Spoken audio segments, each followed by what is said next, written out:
요즘에 매미 소리가 시끄러워서 아침에 좀 잠을 깰 때가 많습니다.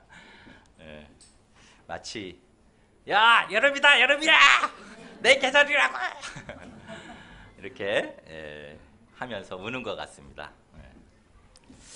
그런데 이제 아침에 이렇게 길을 걸어오다 보니까 귀뚜라미가 귀뚜르고 있더라고요. 아마 이렇게 말하는 것 같아요. 그런데 말이야, 가을이 오고 있다고. 가을이. 가만히 보니까 곧 9월 2학기가 다가오고 있습니다. 저희가 오늘 말씀으로 2학기를 잘 준비할 수 있기를 기도합니다. 오늘 요절 말씀은 창세기 28장 16절입니다. 같이 읽고요. 제가 기도하고 시작하겠습니다. 시작. 야곱이 잠이 깨어 이르되 여호와께서 과연 여기 계시거늘 내가 알지 못하였도다. 하나님 감사합니다. 오늘 이렇게 주일을 당신의 전에 예배드리러 나오게 하셔서 감사합니다. 주님 이 귀한 말씀 또 저희에게 주시기를 원하셔서 감사합니다. 저희가 귀한 말씀을 통해서 주님을 깨닫고 주님을 발견하고 주님께 경배하는 인생 살게 도와주십시오. 부족한 죄는 세우셨으니 주님께서 준비한 말씀 또 선포할 때 성령께서 저희의 심령 가운데 함께하여 주시옵소서. 예수님 이름으로 기도합니다. 아멘. 서당계 3년이면 풍어를 읊는다 하는 속담이 있습니다. 아시죠? 이를 응용한 속담도 있는데요. 한번 맞춰보시기 바랍니다. 자, 첫 번째 딴 나와야 되는데 식당계 3년이면 뭐죠? 라면을 끓인다. 네, 보여주세요. 와, 맞았습니다. 죽이십니다. 그러면 다음입니다. 노래방계 3년이면 조금 수위가 높아졌어요. 어렵습니다. 자, 노래방계 3년이면 탬버린 좀 친다. 좋습니다. 다음입니다. 자, 무당집계 3년이면 무당집계 3년이면 네, 보여주세요. 작두 좀 탄다. 그러면 다음입니다. UBF계 3년이면 뭘까요? 맞춰보세요.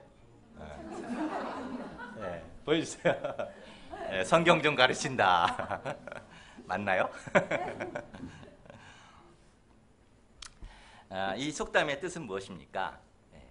반복해서 보고 듣다 보면은 어느 정도 그 일을 할 수 있게 된다 하는 뜻입니다. 그런데 믿음도 그럴까요? 말씀을 오래 듣다 보면 저절로 막 믿음도 생겨나고 저절로 막 신앙도 성숙하게 될까요? 믿음은 들음에서 난다고 했으니 어느 정도 맞는 말일 것도 같습니다. 어떤 분은 말씀 공부한 지 몇 개월 만에 예수님을 만나고 믿음을 체험합니다. 그러나 실제로 보면 그렇지 못한 경우도 참 많은 것 같습니다. 어떤 사람은 말씀 공부를 오래 했는데도 전혀 믿음이 없습니다. 심지어 신앙생활 10년, 20년이 지났는데도 믿음이 자라지 못하고 영적으로 어린아이와 같습니다.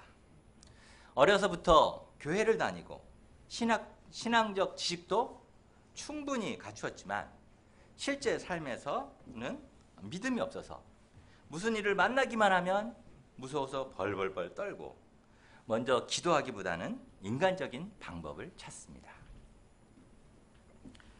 왜 서당계도 3년이면 풍어를 읊는데 어떤 사람은 5년, 10년이 되어도 믿음을 못 배우는 것일까요? 도대체 우리는 어떻게 해야 정말 믿음의 사람이 될 수 있을까요? 오늘 말씀에도 이렇게 믿음의 가정에서 자랐음에도 불구하고 믿음이 없는 두 아들이 나옵니다. 하지만 한 아들은 믿음을 배웠고 한 아들은 여전히 불신자와 다름없는 삶을 살았습니다. 무슨 차이일까요? 오늘 말씀을 통해 깨달아 저희가 참된 믿음, 살아있는 믿음을 가진 사람들이 될 수 있기를 기도합니다. 제1장 도망자가 된 야곱 27장 46절에서 28장 9절까지입니다. 지난 예배 시간에 저희는 야곱이 아버지 이삭을 속여 형 에서에게 주려던 하나님의 축복을 가로채는 사건을 보았습니다. 이 사건으로 형 에서는 어떻게 되었습니까? 그는 분노하였습니다. 그래서 야곱을 죽이고자 하였습니다. 그는 힘이 세고 혈기도 많고 능력도 있는 사냥꾼이었기 때문에 죽이고자 하면 얼마든지 야곱을 죽일 수 있었습니다. 큰일이 났습니다. 리브가는 이 이야기를 전해 듣고 가슴이 털컹 내려앉는 것 같았습니다. 그래서 에서의 분이 풀릴 때까지 야곱을 오빠 집에 피신시키고자 하였습니다. 야곱도 형의 성격을 알고 또 자기 잘못도 있기에 엄마 말에 동의하였습니다. 리브가는 이제는 이삭에게 달려갑니다. 그리고 하소연합니다. 27장 46절을 보십시오. 자, 이 부분은 그 현대어 성경이 아주 실감나게 번역했기 때문에 제가 현대어 성경으로 한번 읽어보겠습니다. 여보, 에서가 햇사람 처녀들하고 혼인하여 같이 살지 않아요? 그런데 내가 저 햇사람 며느리들 때문에 정말 미칠 지경이에요. 살맛이 안 나요. 난 에서 하나로 족해요. 만일 또 야곱까지 해처녀를 아내로 맞아들인다면 내가 또 무슨 낙으로 살겠어요. 그땐 아마 죽어버릴지도 몰라요. 실감나죠? 물론 야곱을 피신시키기 위해서 한 말이긴 했겠지만 이는 리브가의 진심이 담긴 말이었습니다. 리브가는 아주 밝고 강인한 여성이었습니다. 그런데 이런 리브가가 삶이 싫어졌다고 한다면 보통 일이 아닙니다. 왜 그랬을까요? 믿음 있는 집안에 이방 여인이 들어오니 집안 분위기가 어떠했겠습니까? 여러분 집에 갑자기 불신자 2명이 들어와서 매일 불신의 말, 육신적인 말만 하며 또 서로 남편의 사랑을 차지하기 위해서 치고받고 싸운다고 생각해 보십시오. 집안 분위기는 그야말로 엉망이 될 것입니다. 또 시어머니의 기쁨이 무엇입니까? 며느리들과 오손도손 음식 장만도 하고 손자들 이야기도 하고 시아버지 흉도 보는 것인데 이 며느리들은 도대체 부엌에 나오지를 않았습니다. 응? 밤새 인터넷 쇼핑하고 해가 중천에 뜨면 일어나서 거기 요기요죠? 여기 배달 좀 시켜주세요. 이렇게 하면서 이제 아점을 시켜 먹었습니다. 그리고 아주 진한 화장을 하고 집을 나가서 친구들과 밤늦게까지 놀다가 들어오니 정말 미쳐버릴 지경이었습니다.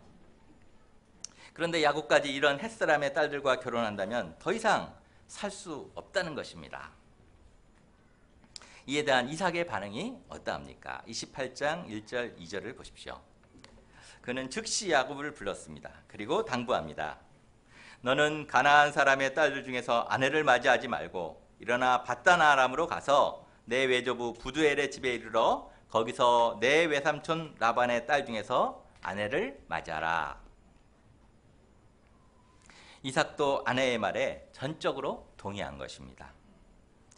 며느리 사랑은 시아버지라 했건만 그도 가나안 며느리들로 인해서 마음고생이 심했던 것 같습니다. 그래서 가나안 딸들 중에서 절대 아내를 얻지 말고 밧단 아람으로 가서 구하라고 합니다. 그는 에서의 결혼을 보면서 누구와 결혼해야 하는가 뼈저리게 느낀 것 같습니다. 한편으로 아브라함으로 인해서 믿음의 여인을 만난 자신이 얼마나 행복한 자인가 깨달은 것 같습니다.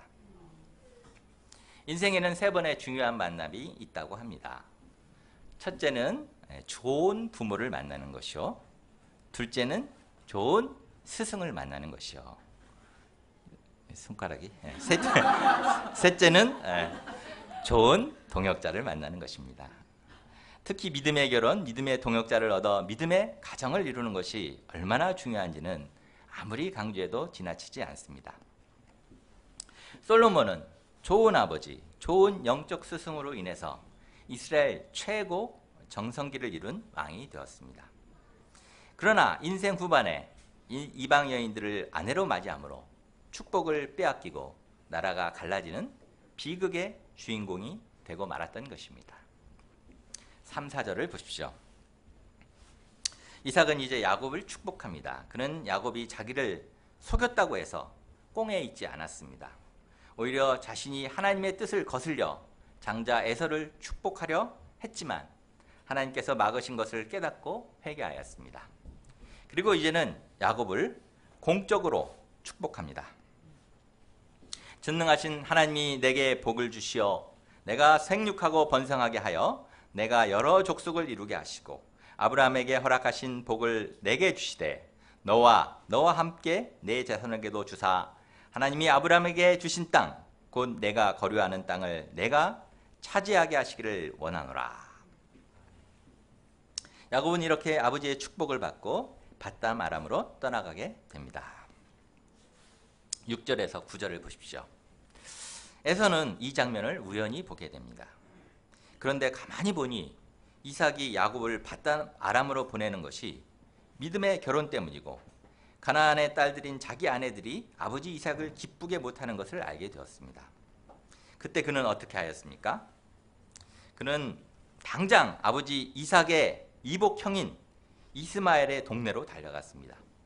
그리고 거기에 있는 이스마엘의 딸 중에서 마할렛이라는 여자와 또 결혼하였습니다.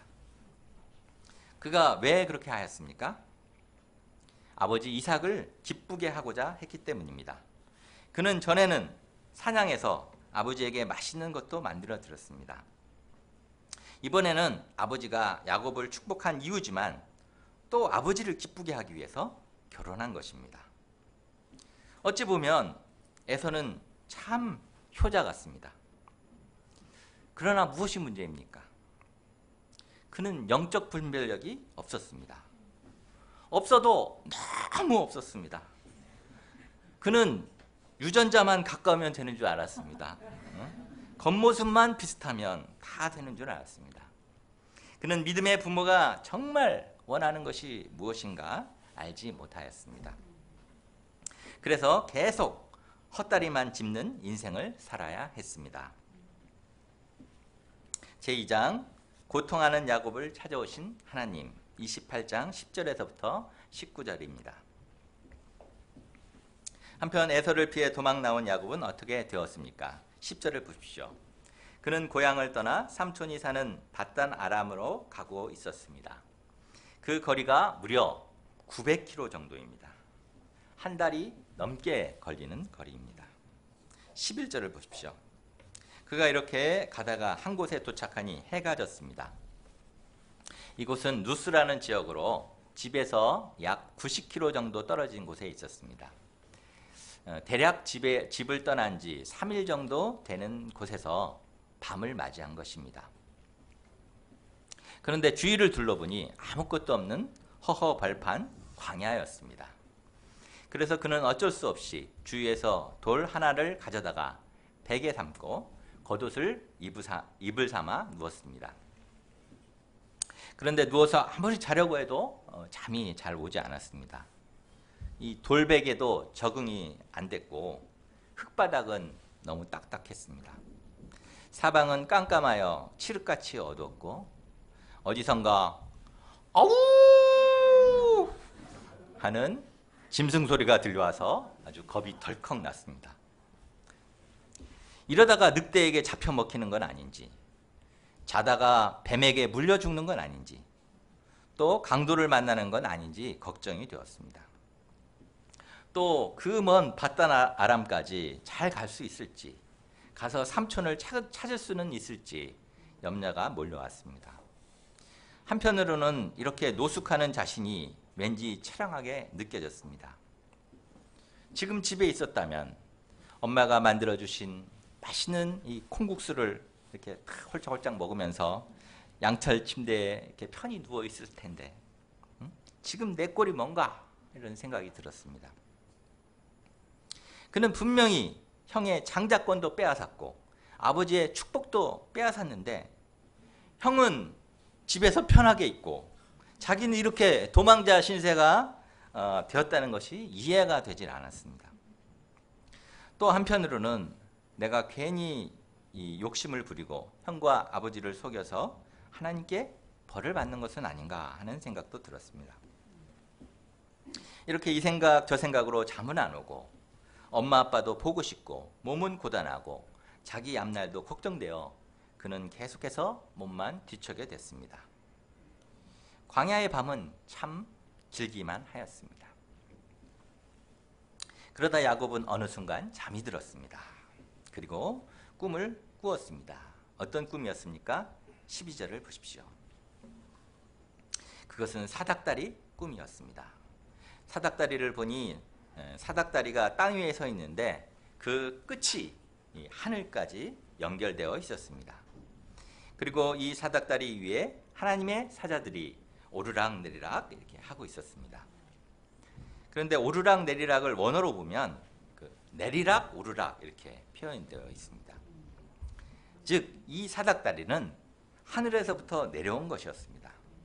하나님은 사닥다리를 통해 천사들을 내려보내시고 천사들은 사닥다리를 통해 땅의 문제들을 하나님께 가져갔습니다. 사닥다리는 아래와 위를 연결해 주는 것입니다.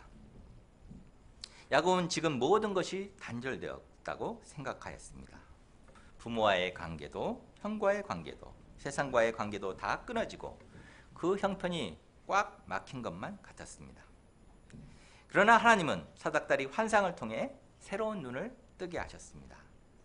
다 막힌 것 같고 다 닫힌 것 같았는데 실은 하늘의 문이 열려 있었습니다. 하나님이 그 문을 열어놓고 계셨습니다. 하나님은 사닥다리를 내리셔서 고독한 그 두려운 그 근심과 걱정에 쌓여있는 그를 찾아오시고 만져주시고 돕고자 하셨습니다. 이 사닥다리 환상은 장차 오실 중보자 예수 그리스도의 그림자입니다. 예수님은 우리를 하나님께 인도하는 사닥다리가 되십니다. 예수님은 요한복음 1장 51절에서 이렇게 말씀하셨습니다. 진실로 진실로 너희에게 이르노니 하늘이 열리고 하나님의 사자들이 인자 위에 오르락 내리락 하는 것을 보리라.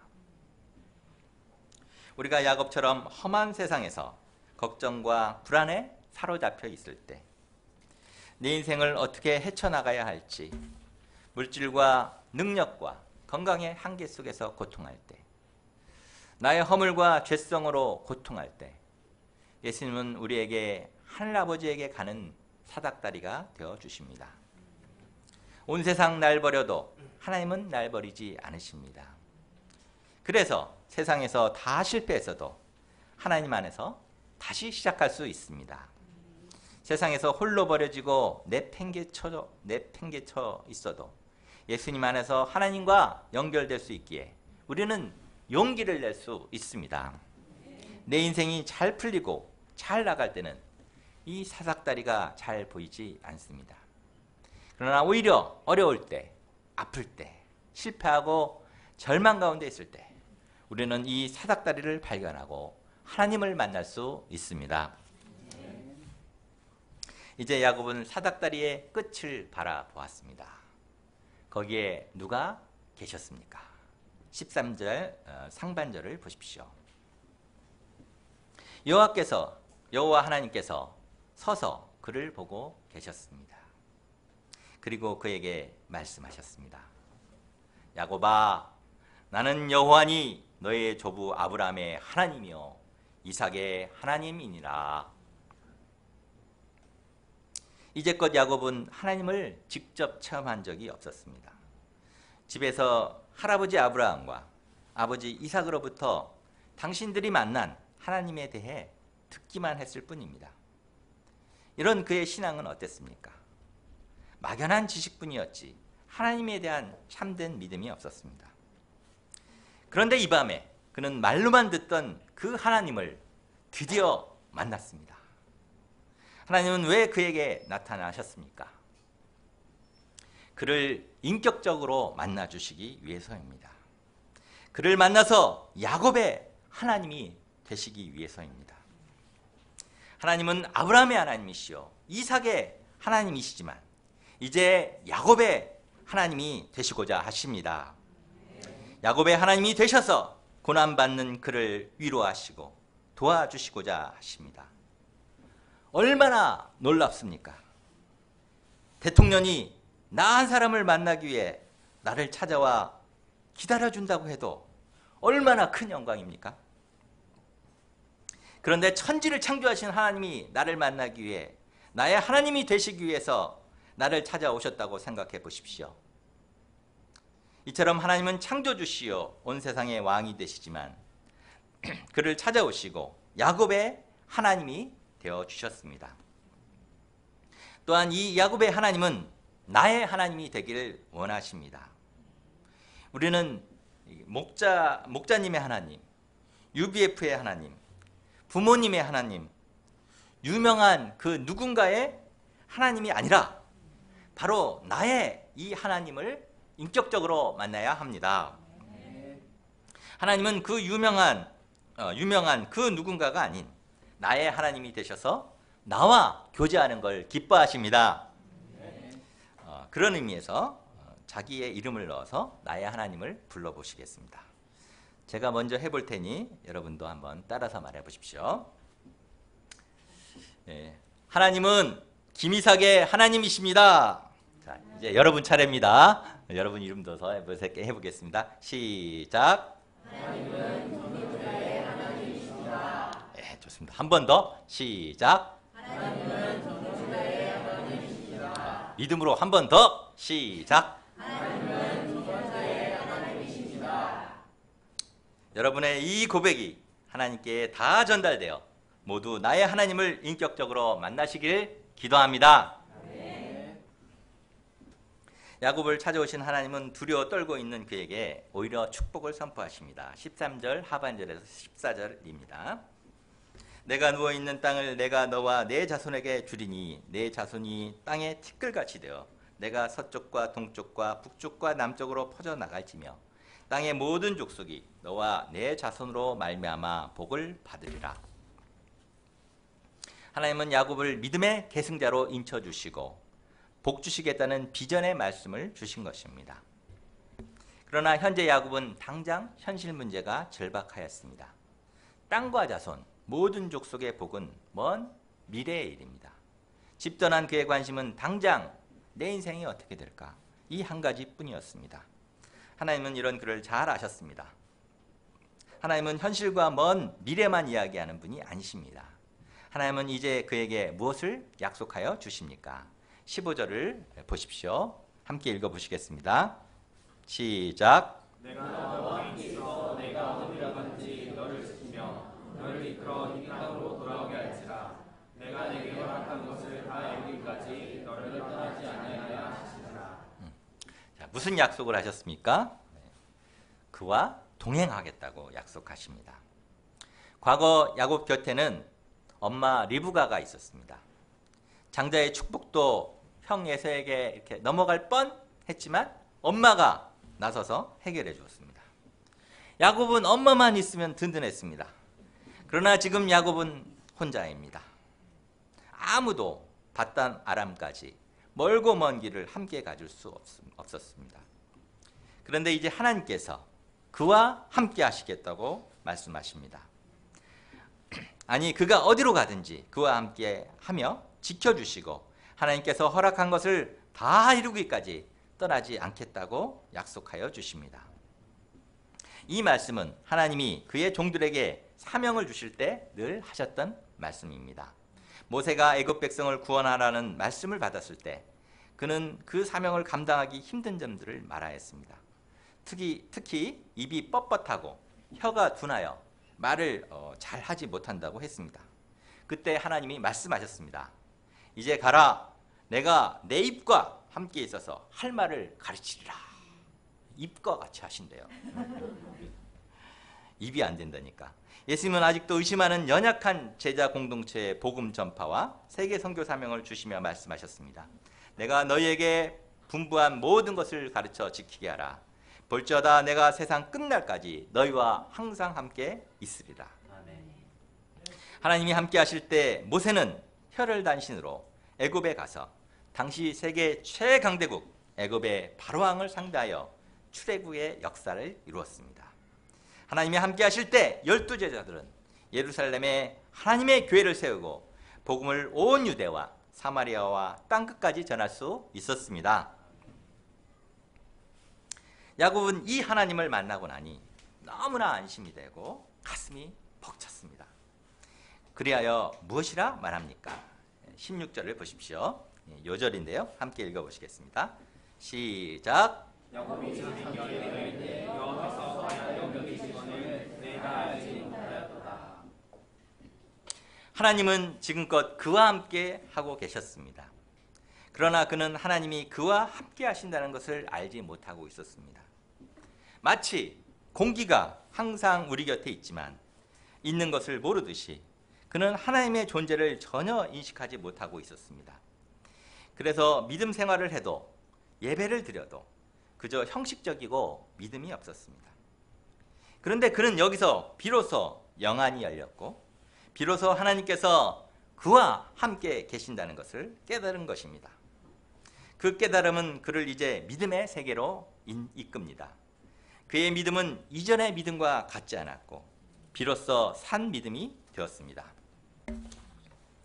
어떤 불신자 교수가 칠판에 이렇게 썼습니다. 이렇게 썼습니다. God is nowhere. 그러자 하나님과 함께하는 한 학생이 앞으로 나와서 고쳤었습니다. 뭐라고 고쳤었을까요? 뭐라고 고쳤었을까요? God is now here. 그렇습니다. 불신자는 어디에서도 하나님을 볼 수 없습니다. 하나님이 곁에 계시지만 그들은 알 수도 볼 수도 없고 어떤 도움도 받을 수 없습니다. 그러나 하나님과 동행하는 자는 말할 수 있습니다. God is now here. 하나님이 과연 여기 계신다. 우리가 이것을 깨닫는다면 우리는 어떤 광야에서도 절망할 필요가 없습니다. 두려워할 필요가 없습니다. 살아계신 주 나의 참된 소망 걱정 근심 전혀 없네. 사랑의 주 내 갈 길은 인도하니 내 모든 삶의 기쁨 늘 충만하네.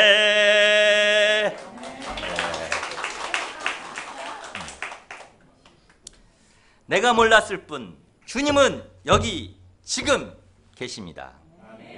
지금 여기는 어디입니까? 나의 절망 앞에입니다. 나의 장래 문제 앞에입니다. 나의 환난 앞에입니다. 나의 사막, 나의 광야 앞에 주님이 서 계십니다. 나를 돕고자, 나를 축복하고자, 나를 만나고자 서 계십니다. 지금 여기 계신 이 주님을 알 때 우리는 어떤 상황에서도 평안하며 세상을 이기는 믿음의 삶을 살 수 있습니다. 열왕기하 6장을 보면 엘리사의 사환 게하시는 아람 군대가 쳐들어왔을 때 두려워 떨었습니다. 그의 눈에는 무서운 아람 군대의 병거와 말들만 보였습니다. 그러나 엘리사는 평강 위에 평강을 누렸습니다. 그 비결은 엘리사가 아람 군대를 포위하고 있는 하늘 군대, 곧 하늘에서 온 불말과 불병거들을 보았기 때문입니다. 이 시간 우리가 야곱처럼 감겼던 그 영적 눈을 떠서 지금 여기 계신 하나님을 바라봄으로 삶의 대전환이 일어날 수 있기를 기도합니다. 무신론자였던 한 학생이 몇 년 동안이나 성경을 공부했지만 하나님의 존재를 확실히 믿지 못하였습니다. 그러던 중 기도에 대한 말씀, 구하라 그러면 주실 것이요 말씀을 받고 처음으로 가출한 여동생을 위해서 진지하게 기도하였습니다. 하나님이 만약 나의 기도를 들어주신다면 과연 여기에 하나님이 살아계신 것을 믿고 하나님을 섬기겠다고 하였습니다. 한 달 후 지방의 어떤 도시에 갔습니다. 거기 길거리에서 그 여동생을 만났습니다. 감격하며 포옹하며 울었습니다. 그리고 여관에 돌아와 하나님의 임재 앞에 전율하며 기도하였습니다. 주여 나를 떠나소서 나는 죄인이로소이다. 그 기도 후에 그는 다음 날 친구 결혼식에 참석하지 않고 예배드리러 서울에 올라왔습니다. 그 이후로 그는 한 번도 예배에 빠지지 않았습니다. 10년 후에 선교사로 나가도록 기도했고 매일 퇴근 후에 센터에 들러 기도하였습니다.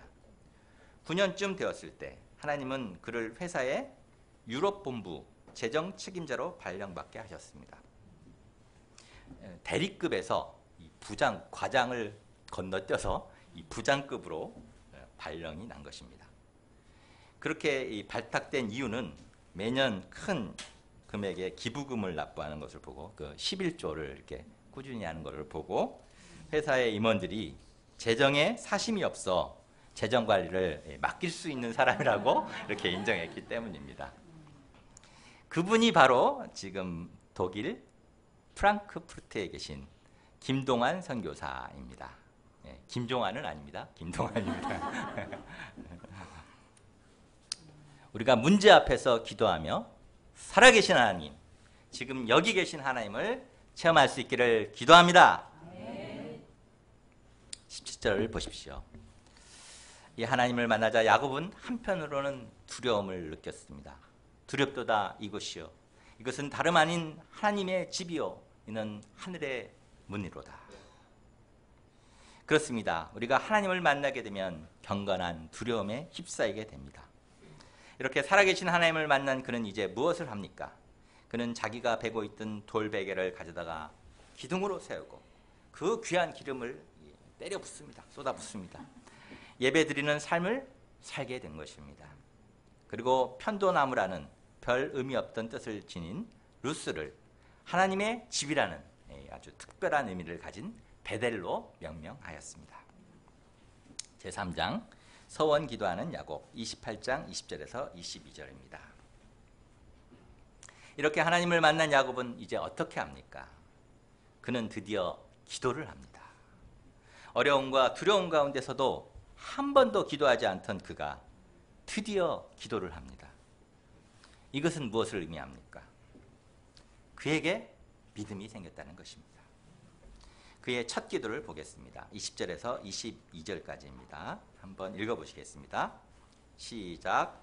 야곱이 서원하여 이르되 하나님이 나와 함께 계셔서 내가 가는 이 길에서 나를 지키시고 먹을 떡과 입을 옷을 주시어 내가 평안히 아버지 집으로 돌아가게 하시오면 여호와께서 나의 하나님이 되실 것이요 내가 기둥으로 세운 이 돌이 하나님의 집이 될 것이요 하나님께서 내게 주신 모든 것에서 우리의 일을 내가 함께 하는 기회를 드리겠나이다. 야곱의 첫 번째 기도는 서원 기도였습니다. 서원은 맹세한다라는 맹세를 말합니다. 즉 힘들고 어려울 때 하나님께 도움을 받기 위해서 하는 맹세나 약속의 기도를 서원 기도라고 합니다. 그런데 그의 기도 제목들을 보면 그는 오로지 자신의 안전, 먹을 것과 입을 것, 집으로의 안전한 귀환과 같은 지극히 개인적인 안위에 집착합니다. 그러나 그럼에도 불구하고 이 서원 기도는 하나님 편에서 볼 때는 너무나 귀한 것이었습니다. 왜냐하면 이 서원 기도를 꼬투리로 이제 야곱은 나의 하나님을 의지하고 자발적으로 하나님을 섬기는 삶을 살게 되었기 때문입니다. 지금까지 그는 아버지와 어머니를 통해 하나님을 배우고 알아왔습니다. 야곱 자신의 하나님에 대해서는 인격적인 신앙이 전혀 없었습니다. 그러나 인생의 고난과 역경의 날에 그는 하나님을 인격적으로 만났고 의지하게 되었습니다. 또한 자신의 문제를 해결해 주시면 하나님을 섬기고 11조도 드리겠다고 신앙생활을 결단합니다. 그의 인생은 참으로 험하고 굴곡이 많았습니다. 또한 하나님께 대한 서원을 잊기도 하였습니다. 하지만 하나님은 신실하셔서 그가 서원 기도한 대로 그의 모든 행로 가운데 동행하시며 그를 지켜주셨고 고향에 돌아오게 하셨으며 그의 모든 기도를 다 이루어 주셨습니다. 저는 바람에 흔들리는 갈대와 같이 믿음이 없던 자였습니다. 그러나 몇 번의 서원 기도를 통하여서 나의 하나님을 체험하고 의지하는 자가 될 수 있었습니다. 제 첫 서원 기도는 단순히 알바 자리를 위한 기도였습니다. 주님, 저에게 알바 자리를 허락해 주신다면 하나님이 계신 줄 믿고 따르겠습니다. 아마 이렇게 기도했던 것 같습니다. 그런데 놀랍게도 하나님은 고액의 과외 자리를 계속해서 허락해 주셨습니다. 그래서 저는 첫 학비만 빼고는 모두 제 알바비로 학비를 충당할 수 있었습니다. 이를 통해서 저는 하나님이 정말 계신가 보다 이렇게 반신반의하면서 어렴풋한 믿음을 갖게 되었던 것 같습니다. 여러 몇 가지가 있지만 마지막으로 가겠습니다. 가장 마지막 서원 기도는 치매에 걸리신 어머니를 위해서 기도했을 때입니다. 2012년 중국에서 돌아와 보니 어머니는 저를 전혀 알아보지 못하셨습니다. 그리고 아저씨라고 부르시면서 아무 소통이 되지 않았습니다. 임종이 얼마 남지 않은 상황에서 말을 해도 엉뚱한 대답만 하시고 대화가 통하지 않는 어머니를 볼 때 어떻게 구원받게 할 수 있단 말인가 절망이 되었습니다. 그때 서원 기도하였습니다. 하나님, 불쌍한 저희 어머니가 복음을 영접하고 구원받게 해주신다면 제 일생을 들여서 주님을 섬기겠나이다. 그런데 정말 기적이 일어났습니다. 아무 말도 못 알아듣고 엉뚱한 소리만 하시던 어머니가 이상하게 예수님은 저의 구세주가 되십니다. 예수님, 저의 죄를 용서해 주세요. 예수님의 보혈의 피로 저를 씻어주시고 천국으로 데려가 주세요. 이렇게 따라하라고 했더니 정말 따라하는 일이 벌어진 것입니다. 또한 평생 수발듣던 형 부부가 없는 사이에 소천하시어 기독교장으로 모실 수 있었습니다. 어머니의 죽음으로 형제들은 모두 울고불고 난리가 났지만 저는 서원 기도에 응답하시고 어머니를 구원해 주신 이 하나님으로 인해 얼마나 행복하고 기뻤는지 모릅니다. 주님은 우리와 함께 하십니다. 지금 여기 계셔서 나의 고통과 아픔을 아시고 내 기도에 응답하십니다. 아멘. 결론입니다. 우리는 지금 어느 길을 걸어가고 있습니까? 험한 인생길 앞에서 어려운 현실과 불확실한 미래로 불안해하고 두려워하고 있지는 않습니까? 그렇다면 지금 그 자리가 바로 베델입니다. 그 베델에는 광야만 있는 것이 아닙니다. 하나님이 함께 계십니다. 지금 베델에 있다고 생각한다면 사망만 보지 말고 지금 여기 계신 하나님을 바라보시길 바랍니다. 지금 이 자리에서 주님을 바라볼 때 더 이상 우리의 신앙은 관념이 아니요, 지식이 아니요, 죽은 것이 아니요, 실제요, 살아있는 신앙이 됩니다. 아멘. 저희 모두가 베델에서 이 살아계신 하나님을 체험하고 이 하나님만 섬기는 삶 살 수 있기를 기도합니다. 아멘. 기도하겠습니다. 베델의 하나님을 찬양합니다. 나의 아픔과 고통을 참 예면하시고 참 돌아보지 않으신 하나님이 아니요, 나의 아픔과 고통 속에서 오히려 하나님께서 먼저 찾아오시고 정말 나의 하나님이 되셔서 나를 안아주시고 정말 나를 도와주시는 이 주님을 참 생각합니다. 주님은 베델의 하나님이시고 또 바로 지금 이 자리에 계신 하나님이십니다. 저희가 참 인생을 살면서 참 이 베델에 설 때마다 바로 지금 이 자리에서 나를 바라보시는 주님을 마음으로 영접하고 이 하나님을 믿고 기도하며 의뢰하여서 이 하나님을 체험한 산 믿음의 사람들이 될 수 있도록 도와주십시오. 네. 감사합니다. 예수님 이름으로 기도합니다. 아멘.